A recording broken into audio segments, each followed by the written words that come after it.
आज बिपिन रावत का पार्थिव शरीर पंच तत्व में विलीन हो जाएगा। उनका पार्थिव शरीर श्री कामराज मार्ग उनके आवास पर अंतिम दर्शन के लिए रखा जाएगा। इसके बाद कामराज मार्ग से बरार चौराहे तक शव यात्रा निकाली जाएगी। दिल्ली कैंटोनमेंट में अंतिम संस्कार होगा। आम लोग भी बिपिन रावत के अंतिम दर्शन कर सकते हैं।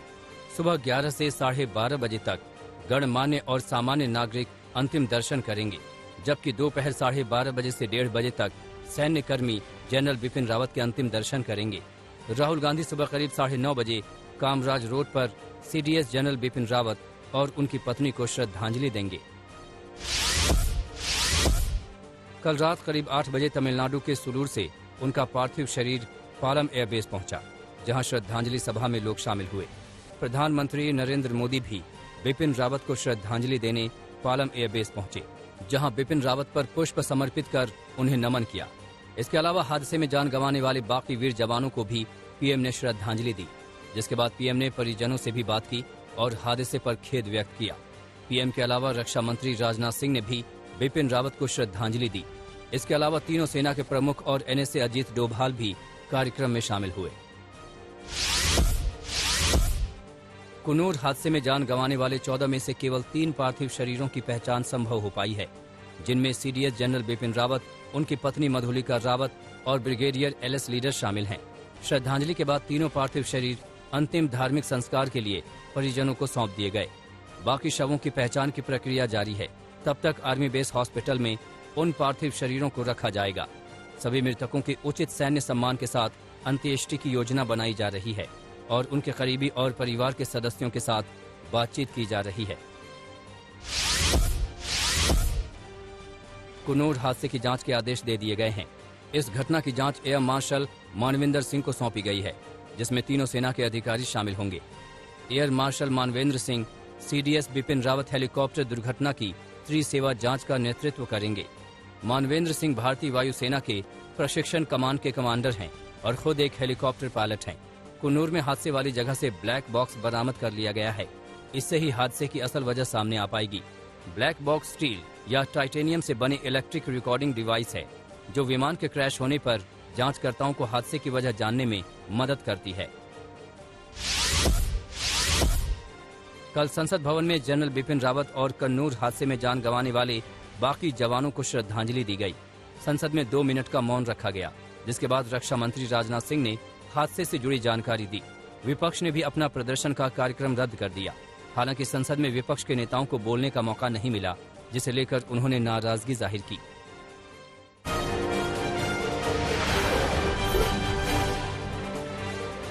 कल शाम तिरंगे में लिपटे वीरों के शव पालम एयरपोर्ट पहुंचे तो हर कोई गमजदा हो गया।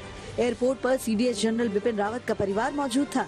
दोनों बेटियां अपने पिता को इस तरह से देखने के लिए तैयार नहीं थी। बार बार अचेत होती बेटियों को हिम्मत दी जा रही थी। पालम एयरपोर्ट पर एनएस पहुंचे थे, आर्मी के बड़े अफसर पहुंचे थे और नौसेना और वायुसेना के अफसर भी मौजूद थे। अमेरिका के विदेश मंत्री ने जनरल रावत के निधन पर गहरा शोक जताया है। एंटनी ब्लिंकन ने कहा कि हम जनरल रावत को असाधारण सैन्य कर्मी के रूप में याद रखेंगे, जिन्होंने अपने देश की सेवा की। उन्होंने भारत अमेरिका सैन्य रिश्तों को मजबूत करने में भी अहम भूमिका अदा की। देश भर में जनरल रावत और देश के महान सपूतों को श्रद्धांजलि देने का सिलसिला जारी है। राजकोट के कॉलेज में छात्रों ने उनकी याद में मोमबत्तियां जलाई। ग्वालियर में छात्रों ने जनरल रावत की याद में रंगोली बनाई और उनके महान कामों को याद किया। वाराणसी में गंगा आरती के दौरान विशेष प्रार्थना की गई। दीपमालाओं से लिखा गया शत शत नमन। वाराणसी के विश्व विख्यात दशाश्वमेध घाट की संध्या आरती के दौरान भी श्रद्धालुओं और पुजारियों ने मिलकर मृतकों को नमन किया और उनकी तस्वीरों के साथ 2 मिनट का मौन रखकर मां गंगा से उनकी आत्मा की शांति के लिए प्रार्थना की।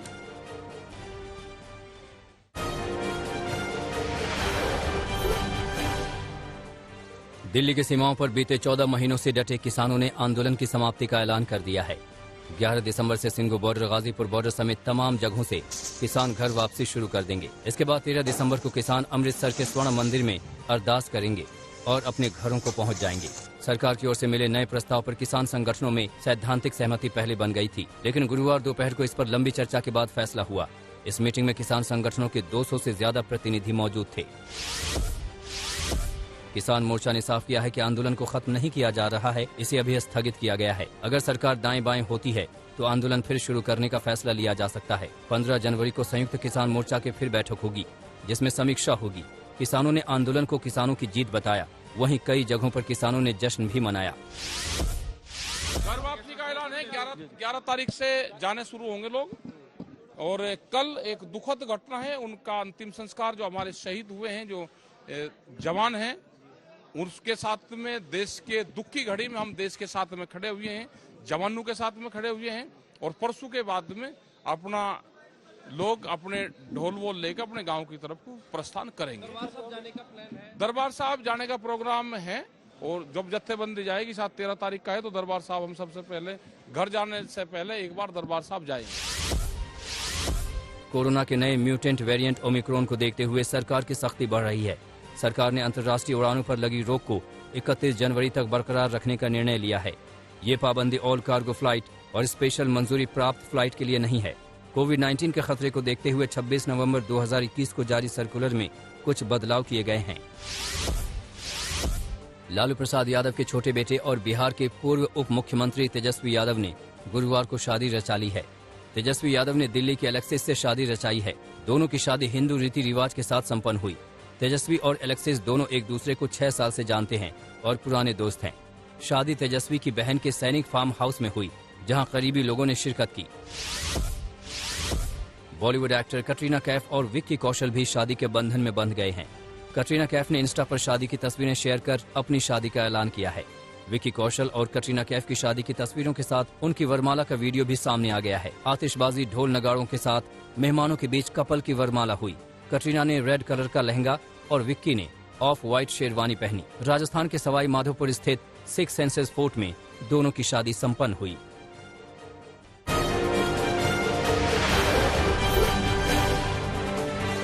लखनऊ में 2 पक्षों का झगड़ा सुलझाने पहुंची पुलिस में एक पुलिसकर्मी के कान काट लिए गए। भयानक ये कि पुलिसकर्मी का कान एक महिला ने अपने दांत से काटकर अलग कर दिए। मामला थाना ठाकुरगंज इलाके का है। जानकारी के मुताबिक यहां 2 पक्षों में मामूली बात पर कहासुनी हुई थी। झगड़े को सुलझाने के लिए पुलिस पहुंची, मगर एक पक्ष पुलिस से ही भिड़ गया और आरोपी की पत्नी ने पुलिसकर्मी के कान दांतों से काटकर अलग कर दिए। पुलिस की ओर से मामला दर्ज कर आगे की कार्रवाई की जा रही है। राजस्थान के करौली में पुलिस के हत्थे 3 नशे के सौदागर चढ़े हैं। मामला कुमाखेड़ी थाना क्षेत्र का है। जानकारी के मुताबिक जिला पुलिस ने साइबर सेल की मदद से 3 आरोपियों को पकड़ा है। तीनों आरोपियों के पास से 180 ग्राम स्मैक मिली है। स्मैक की अंतर्राष्ट्रीय बाजार में कीमत करीब 35 लाख रुपए बताई जा रही है। पुलिस ने आरोपियों के पास से 2 बाइक भी बरामद की है। पुलिस आगे की जांच कर रही है। पश्चिम बंगाल के हुगली में ड्यूटी पर तैनात पुलिस के एक सिविक वॉलंटियर को 5 लोगों ने लाठी डंडे से बुरी तरह पीटा। बताया जा रहा है कि पिटाई करने वाले नशे में थे। मामला आरामबाग थाना क्षेत्र का है।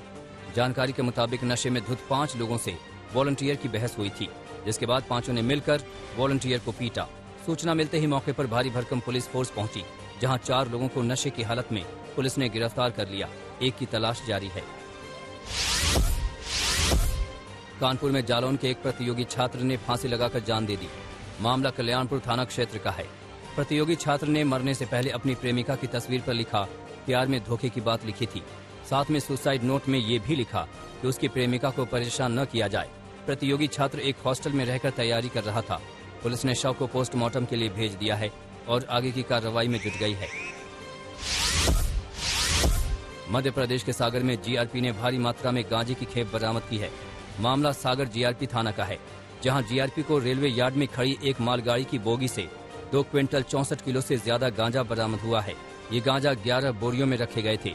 गांजे की कीमत 26 लाख से ज्यादा आंकी जा रही है। अब जांच की जा रही है कि गांजा किसका है और कहां से इसे किसने चढ़ाया।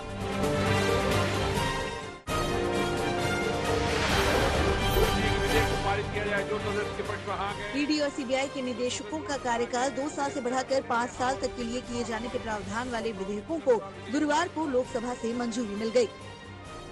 इस बिल का विपक्षी दलों ने विरोध करते हुए इसे दुरुपयोग करने वाला बताया और इसे वापस लेने की मांग की। बीजेपी के नेताओं ने कहा कि मोदी सरकार यथास्थिति बरकरार रखने नहीं आई है, बल्कि बदलाव के लिए आई है। उनका कहना है कि बड़े अपराधों को रोकने के लिए दोनों विधेयक महत्वपूर्ण हैं।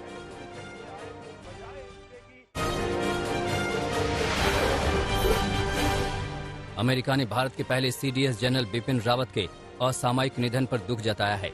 कहा, जनरल रावत भारत अमेरिका रक्षा संबंधों के मजबूत समर्थक थे। इजराइल के पीएम नफ्ताली बेनेट ने भी जनरल रावत को अच्छा दोस्त बताया। यूएन महासचिव गुतरेस ने शोक संवेदना जाहिर की।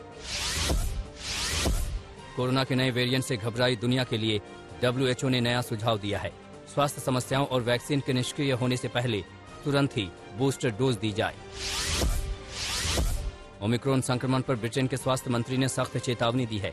कहा, ओमिक्रॉन के मामले ऐसे ही बढ़ते रहे तो महीने के आखिर तक 10 लाख केस आने की आशंका है। लोगों ने कहा, लॉकडाउन से बचना है तो अभी से एहतियात का पालन करें।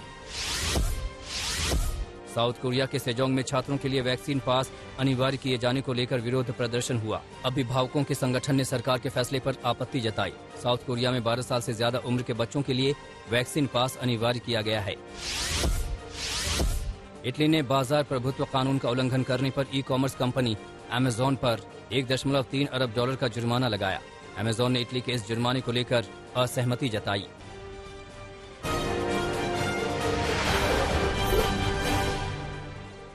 अमेरिका के नाइग्रा फॉल्स में फंसी कार का हेलीकॉप्टर के जरिए रेस्क्यू हुआ। कार में एक महिला थी जिसे यूएस कोस्ट गार्ड ने सुरक्षित बचा लिया।